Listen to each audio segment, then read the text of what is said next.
కొన్ని రోజుల క్రితము మన మన ఆంధ్ర ప్రాంతాన్ని సుభిక్షంగా చేసినటువంటి, లేకపోతే గోదావరి ప్రాంతాన్ని, అక్కడ ఉన్నటువంటి డ్యామ్, లేకపోతే అక్కడ ఉన్నటువంటి ధవళేశ్వరం ప్రాజెక్టు మరియు ఆ నీళ్లను సరైన కెనల్స్ ద్వారా ఊళ్ళకు పంపించి మంచిగా అక్కడ పంటలు పండేదానికి కారణమైనటువంటి ఆర్థర్ కాటన్ గారి గురించి నేను కొన్ని మంచి మాటలు చెప్పాను. నేనొక్కటే కాదు, దేశంలో అందరూ చెప్పారు.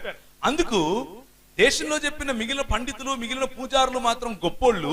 నేను క్రైస్తవుణ్ణి కాబట్టి నేను ఎవరిని పొగిడాను? ఆర్థర్ కాటన్ గారిని పొగిడాను. కాబట్టి సడన్ గా నేను ఏమైపోయాను? దేశద్రోహిని అయిపోయాను. ఎందుకు? వీడు తెల్లోళ్ళ తొత్తు, వీడు తెల్లోళ్ళ తొత్తు. ఇప్పుడు గమనించండి, ఈ దేశంలో ఉన్నటువంటి మైండ్ వాషింగ్ మెంటాలిటీ ఎలా ఉంటుందో గమనించండి.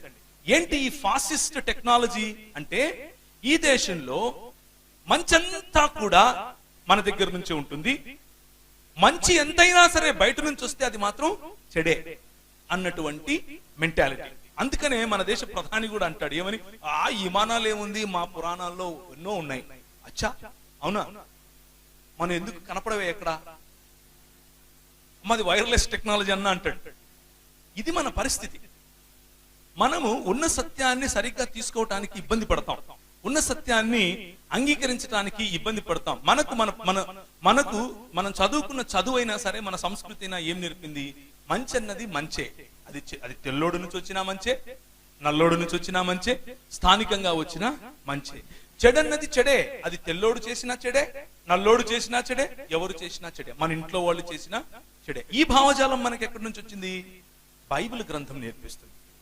బైబిల్ గ్రంథం మనకిచ్చేటటువంటి ధర్మశాస్త్రం ఏమిటి అని అంటే, నీవాడైనా సరే తప్పు చేస్తే వాడికి న్యాయంగానే వాడికి ఏదైతే రావాలో అది రావాలి.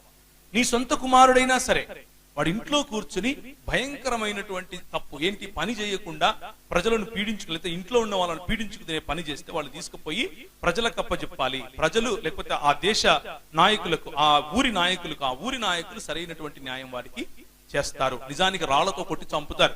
ద్వితీయోపదేశ కాండంలో అలా రాస్తుంది. ఎందుకు ఈ మాటలు చెప్తున్నాను అంటే, సమన్యాయం అందరికీ ఉండాలి, సమ దృక్పథం అందరిపైన ఉండాలి అన్నది కేవలం బైబిల్ నేర్పిస్తుంది. కానీ మనువాదం అలా నేర్పించదు. మనువాదం ఏం నేర్పిస్తుంది అని అంటే, నువ్వు కొట్టు తింటే మంచోడివి.